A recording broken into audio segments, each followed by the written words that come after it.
When there's something strange in your neighborhood, who you gonna call? Ghostbusters! Or how about that? So I guess we're gonna have to take control all around. But only my true Ghostbusters fans gonna remember that last song. So that's right, people. This week, Ghostbusters Afterlife is out. So let's get it. Welcome to the Kaiba Show.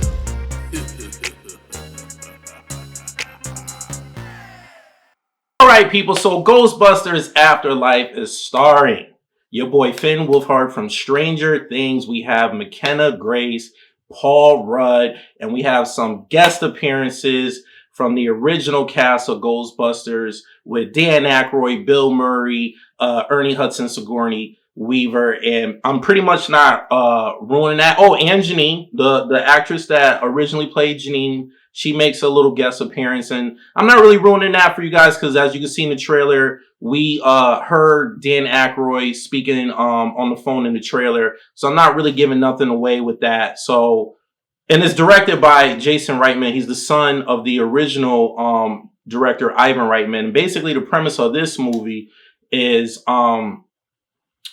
McKenna Grace's character and her family. They're the descendants of Egon. She's the granddaughter, and he basically moves out to like the middle of nowhere. I think it takes place in Oklahoma, like this little small town.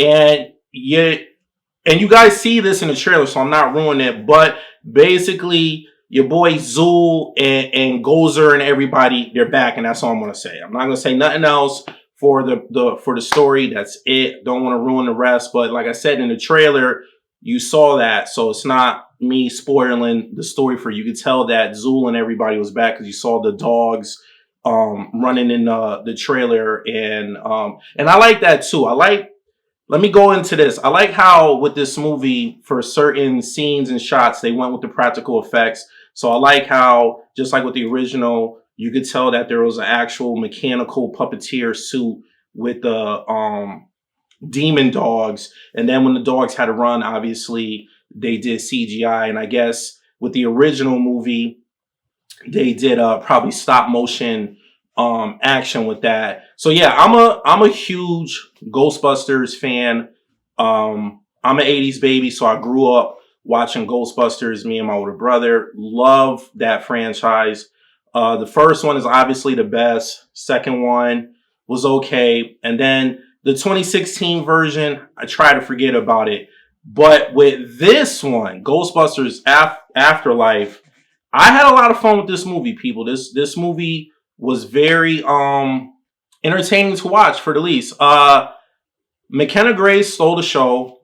She plays Egon's granddaughter, and you know, her dry humor with her best friend in the movie, his name is Podcast.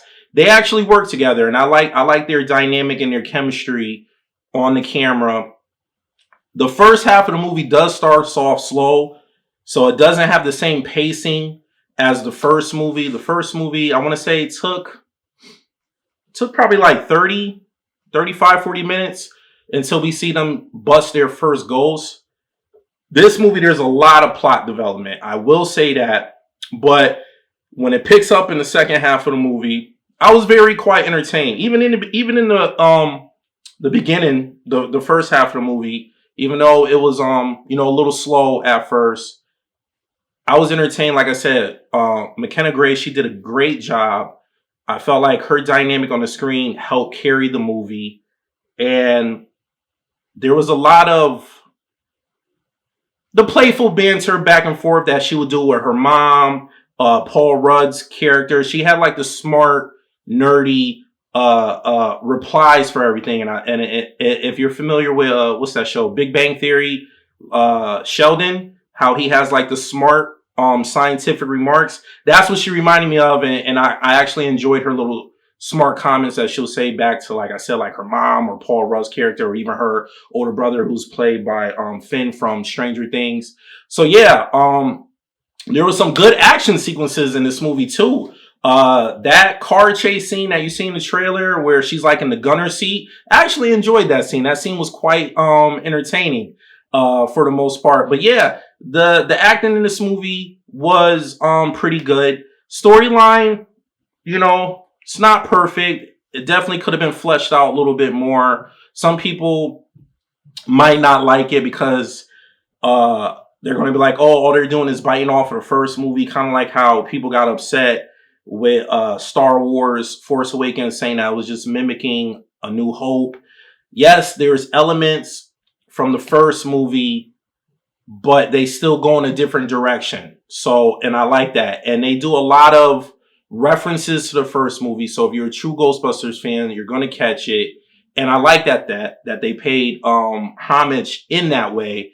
And I'm not going to say what they did, but they did a nice homage scene for Harold Ramis. So if none of you guys are familiar, the actor that played Egon, he passed away like back in like 2014, 2015. So that's why in this movie, his character is, no longer here. And that's why the family moves out to his house that's pretty much now abandoned.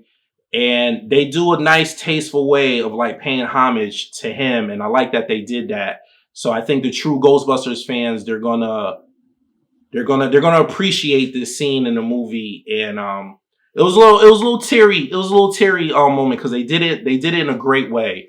And I'm pretty sure his family is happy and proud.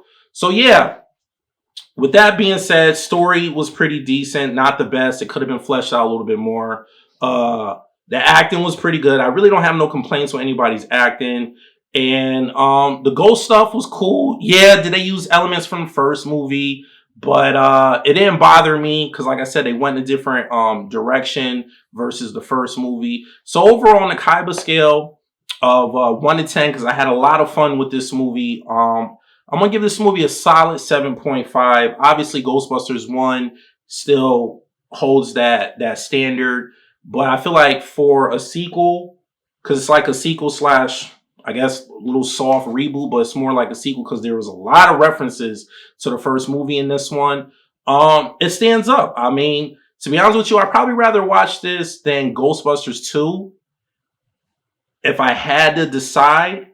And definitely the 2016. The 2016 Ghostbusters, I try to wipe that clean out of my memory. That movie was not good whatsoever. Shout out to, the actresses in that movie. I'm not trying to, doodle on their work, but it just wasn't really a good executed movie. I'll just say that. But this is a good follow-up sequel. So if this is supposed to be Ghostbusters 3, it's a good follow-up. And I tip my hat off to Jason Reitman because he had a lot riding on this movie to live up to the hype of the first one. And I think he did a good job executing. Like I said, it's a good family fun, entertaining, spooky comedy movie. And they did a great job paying homage to the first one. And I definitely recommend you guys going to check it out this weekend with your family.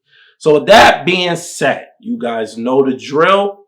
If you like what you see, you want to see more, please hit that subscribe button. After doing that, hit the bell button so you get notified every time I upload a video. And please leave a comment at the bottom and hit that like button. And let me know what you guys thought about Ghostbusters Afterlife. And I'll see you guys next time. Peace.